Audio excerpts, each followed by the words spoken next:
অন্তর্বর্তী সরকারের প্রধান উপদেষ্টা ডক্টর মোহাম্মদ ইউনূস দেশি বিদেশি গণমাধ্যম কর্মী এবং ভুক্তভোগী ও তাদের পরিবারের সদস্যদের নিয়ে আয়নাঘর পরিদর্শন করেন।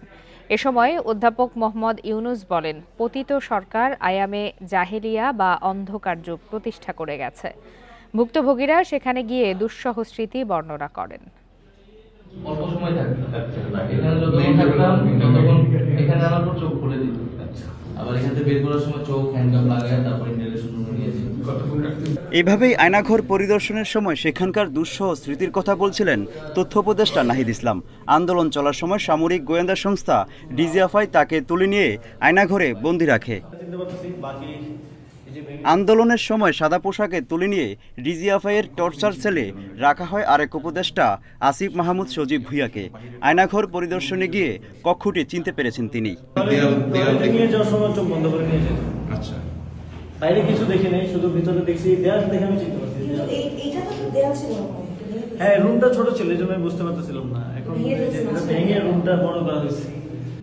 শুধু আসিফ বা নাহিদ নয়, এরকম বেশ কয়েকজন ভুক্তভোগী পরিদর্শন করেন এইসব গোপন বন্দিশালা। এই সময় সবাই তারা তাদের দুঃসহ স্মৃতি বর্ণনা দেন। মোদির আসার ব্যাপারে প্রতিবাদ জানিয়ে লেখালি 2 লাইনের একটা স্ট্যাটাস।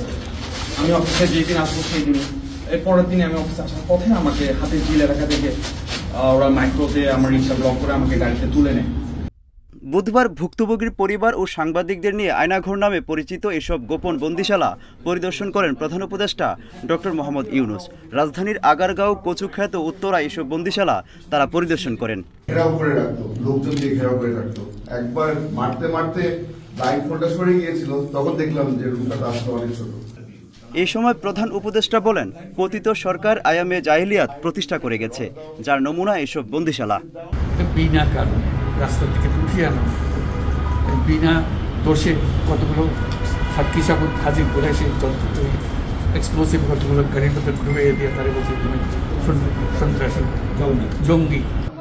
2009 সালে 6 জানুয়ারি থেকে 2024 সালে 5 আগস্ট পর্যন্ত গুমের ঘটনাগুলো তদন্ত করতে অন্তর্বর্তী সরকার একটি কমিশন গঠন করেন। ওই কমিশন 1,500-এরও বেশি অভিযোগ পান। এর মধ্যে 758 জনের অভিযোগ যাচাই বাছাই করেছেন তারা। কতখানি অত্যাচার সহ্য করতে পারবে শরীর, ওটা এখানে নির্ধারণ করা হবে। Mohammad Omar Faruk, independent news, Dhaka. গত 24 ঘন্টায় সারা দেশে 1686 জনকে গ্রেপ্তার করেছে পুলিশ। এদের মধ্যে অপারেশন ডেভিল হান্টে গ্রেপ্তার করা হয়েছে 591 জনকে। বিকালে পুলিশ সদর দপ্তর থেকে এই তথ্য জানানো হয়। গ্রেপ্তার 1095 জন অন্য মামলা ও ওয়ারেন্টভুক্ত মামলার আসামি। এর মধ্যে গাজীপুরেই রয়েছে 48 জন। এ নিয়ে 4 দিনে সেখানে 309 জনকে গ্রেপ্তার করা হলো। বাগেরহাটে অস্ত্র গুলিসহ আওয়ামী লীগের 12 নেতাকর্মীকে গ্রেপ্তার করেছে যৌথ বাহিনী। হবিগঞ্জে নিষিদ্ধ ছাত্রলীগের বাহুবল উপজেলার সাধারণ সম্পাদককে গ্রেপ্তার করা হয়েছে। লক্ষ্মীপুরে গ্রেপ্তার হয়েছে আওয়ামী লীগ, যুবলীগ ও নিষিদ্ধ ছাত্রলীগের 15 নেতাকর্মীকে।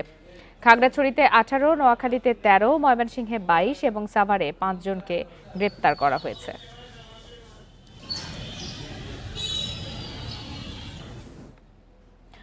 অপারেশন ডেভিল হান্টে এ পর্যন্ত আশানুরূপ অস্ত্র উদ্ধার হয়নি বলে জানিয়েছেন স্বরাষ্ট্র উপদেষ্টা জাহাঙ্গীর আলম চৌধুরী। তবে ধীরে ধীরে সব অবৈধ অস্ত্র উদ্ধার করা হবে বলেও জানান তিনি। সকালে গাজীপুরের শফিপুর আনসার ভিডিপি একাডেমিতে বাংলাদেশ আনসার ও গ্রাম প্রতিরক্ষা বাহিনীর প্রতিষ্ঠাবার্ষিকী ও 45তম জাতীয় সমাবেশ অনুষ্ঠানে এসব কথা বলেন তিনি। এ সময় আনসার বাহিনীর কার্যক্রমের প্রশংসা করে উপদেষ্টা বলেন, আন্দোলনে আনসার সদস্যদের যেসব দাবি যৌক্তিক তা গুরুত্ব দিয়ে মানা হবে। এক প্রশ্নের জবাবে তিনি বলেন, আওয়ামী লীগ নিষিদ্ধের বিষয়টি নিয়ে কোনো সিদ্ধান্ত হয়নি। অল্প যত পরিমাণ আপনারা আশা করছিলাম অতগুলি হয় নাই, বাট আস্তে আস্তে হয়তো উদ্ধার হবে। এগুলি যৌক্তিক দাবি, ওইগুলি গুরুত্ব সহকারে বিবেচনা করা হইতেছে, আর যেগুলি অযৌক্তিক দাবি ওইগুলি তো আর বিবেচনা করা হবে না। গাজীপুরের ধীরাশ্রমে শিক্ষার্থীদের ওপর হামলার ঘটনায় আহত কাশেম খান ঢাকা মেডিকেল কলেজ হাসপাতালে মারা গেছেন। বুধবার বেলা 3টার দিকে ঢাকা মেডিকেলের আইসিইউতে চিকিৎসাধীন অবস্থায় মারা যান তিনি। কাশেম খান গাজীপুরের গাছা থানার দক্ষিণ কমলেশ্বর এলাকার হাজী জামালের ছেলে। 8 ফেব্রুয়ারি রাতে তাকে গাজীপুর থেকে ঢাকা মেডিকেলে ভর্তি করা হয়। অবস্থা আশঙ্কাজনক হওয়ায় আইসিইউতে স্থানান্তর করা হয়। সেখানেই নিবিড় পরিচর্যা কেন্দ্রে বেলা 3টার দিকে মারা যান কাশেম খান। নিহতের মরদেহ ঢাকা মেডিকেল কলেজ হাসপাতালের মর্গে রাখা হয়েছে। শুক্রবার রাত 9:30টার দিকে গাজীপুরের ধীরাশ্রমে দক্ষিণ খানে আ.ক.ম. মোজাম্মেল হকের বাড়িতে হামলা চালায় একদল ছাত্র জনতা। এ সময় স্থানীয় আওয়ামী লীগ নেতাকর্মীদের হামলায় অন্তত 15 জন আহত হন।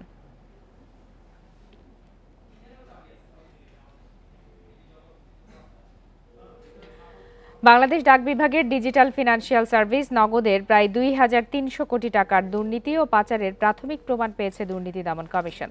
সকালে নগদের কার্যালয়ে অভিযান চালায় দুদক। সংস্থার সহকারী পরিচালক রুহুল হক ও তানজির আহমেদের নেতৃত্বে একটি টিম এই অভিযান পরিচালনা করে। নগদের প্রশাসক মোহাম্মদ বদিউজ্জামান দিদার জানান, প্রাথমিকভাবে 1700 কোটি টাকা পাচার ও 600 কোটি টাকার ই-মানি সংক্রান্ত অনিয়মের প্রমাণ পাওয়া গেছে। দুদক টিম এর সংশ্লিষ্ট নথিপত্র সংগ্রহ করেছে। তারা যাচাই বাছাই করে দেখবে। দুদক কর্মকর্তা তানজির আহমেদ জানান, নথিপত্র যাচাই বাছাই শেষে কমিশনের প্রতিবেদন দেয়া হবে। জানা গেছে, দেশে মোবাইল ব্যাংকিং সেবাদানকারী প্রতিষ্ঠানগুলোর প্রায় 5,000 অবৈধ এজেন্ট রয়েছে। এসব এজেন্টের মাধ্যমে গত 1 বছরে প্রায় 75,000 কোটি টাকা বিদেশে পাচার হয়েছে।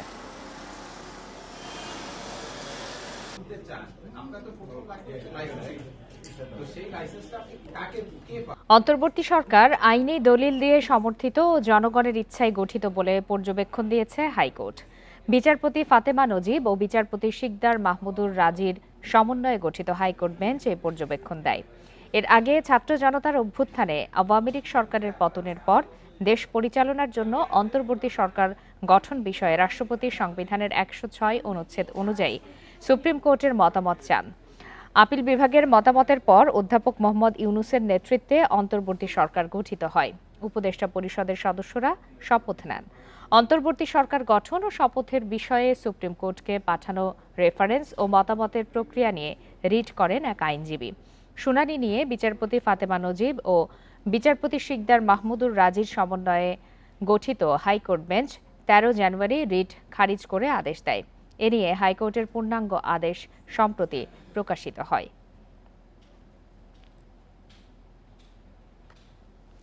গত অর্থবছর তিতাস গ্যাসের সিস্টেম লস বেড়ে দাঁড়িয়েছে 7.5 ভাগের বেশি, যার আর্থিক মূল্য প্রায় 3,000 কোটি টাকা। প্রতিষ্ঠানটি বলছে, অবৈধ সংযোগ বিচ্ছিন্ন করে সিস্টেম লস কমাতে জোর তৎপরতা চলছে। গ্যাস চুরির সঙ্গে জড়িতদের দৃষ্টান্তমূলক শাস্তির তাগিদ জ্বালানি বিশেষজ্ঞদের। ঢাকা, নারায়ণগঞ্জ সহ দেশের বিভিন্ন এলাকায় 13,500 কিলোমিটার পাইপলাইনে গ্যাস বিতরণ করে তিতাস। গ্রাহকের 28.5 লাখই আবাসিক। এছাড়া তারা গ্যাস সরবরাহ করে শিল্প, বাণিজ্য, বিদ্যুৎ কেন্দ্র, সার কারখানা ও সিএনজি স্টেশনে। গত অর্থবছর তিতাস পেট্রোবাংলা থেকে গ্যাস বরাদ্দ পায় 1,570 কোটি ঘনমিটার, বিক্রি করে 1,450 কোটি ঘনমিটার। বাকি 120 কোটি ঘনমিটার গ্যাস বা 7.67 ভাগ যায় সিস্টেম লসে, যেখানে নিয়ন্ত্রক সংস্থা বিইআরসির অনুমোদিত সিস্টেম লসের সীমা 2%। তিতাস বলছে, তারা এখন রাজনৈতিক প্রভাবমুক্ত থেকে অবৈধ সংযোগ বিচ্ছিন্ন করতে পারছে। তাদের দাবি, পুরনো পাইপলাইনও সিস্টেম লসের বড় কারণ। ম্যাজিস্ট্রেট দেওয়া হয়েছে আমাদেরকে, সেই ম্যাজিস্ট্রেটকে নিয়ে আমরা সাম্প্রতিক সময়ে অবৈধ কার্যক্রমগুলো পরিচালনা করছি এবং এটার রেজাল্ট পাচ্ছি। আমরা চেষ্টা করব যে সিস্টেম লস দিনে দিনে বেড়ে যাচ্ছে, তো এটা আমরা চেষ্টা করবো যে আমার একটা টার্গেট থাকবে। এখন যদি সিস্টেম লস 10 থাকে, আমার সামনের মাসে আমি এটা 8 আনবো। রাতারাতি এটা করতে পারবো না। দেখা যাচ্ছে যে অবৈধ সংযোগগুলো লাগছে, কেটে ফেলছি, আবার লেগে যাচ্ছে। এগুলো নিয়মিত মনিটরিংয়ের মাধ্যমে রাখতে হয়। জ্বালানি বিশেষজ্ঞরা বলছেন, অবৈধ গ্যাস সংযোগের কারণে বড় অঙ্কের রাজস্ব হারাচ্ছে রাষ্ট্র। বাড়ছে শিল্প ও আবাসিক সংযোগের গ্যাস সংকট। তারা বলছেন, গ্যাস চুরি ঠেকাতে আরও কঠোর অবস্থান নিতে হবে সরকারকে। আমরা তো দেখতে পাচ্ছি সিস্টেম লস কমাবার ব্যাপারে তিতাস যথেষ্ট সাকসেস দেখাতে পারছে না। তার মানে এখানে যেই জিনিসপত্রগুলো করতে হবে সেটা হচ্ছে এক্সট্রিম এনফোর্সমেন্টে যেতে হবে। কিছু কিছু লোককে হয়তো জেলেও দিতে হবে তারা যদি অবৈধ কানেকশন সৃষ্টি করে। এলাকা ভিত্তিক সচেতনতা গ্রো করতে হবে যে আপনারা যদি আমাদেরকে হেল্প না করেন টু স্টপ দিস, তাহলে আপনারাও গ্যাস পাবেন না। সিস্টেম লস বেড়ে যাওয়ায় নেতিবাচক প্রভাব পড়েছে পুঁজিবাজারে তালিকাভুক্ত তিতাস গ্যাসের মুনাফাতেও। গত অর্থবছর প্রতিষ্ঠানটির শেয়ার প্রতি লোকসান ছাড়িয়েছে 7.5 টাকা। Hari Saha, independent news, Dhaka. অমর একুশে বই মেলার আজ 12তম দিন। মেলা প্রাঙ্গণ থেকে বিস্তারিত জানাতে যোগ দিয়েছেন সহকর্মী জাহিদুল ইসলাম। সরাসরি চলে যাচ্ছে তার কাছে।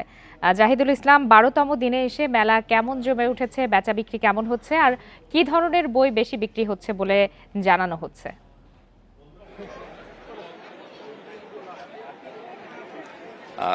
আজকে আপনি বললেন যে মেলার আজকে 12তম দিন।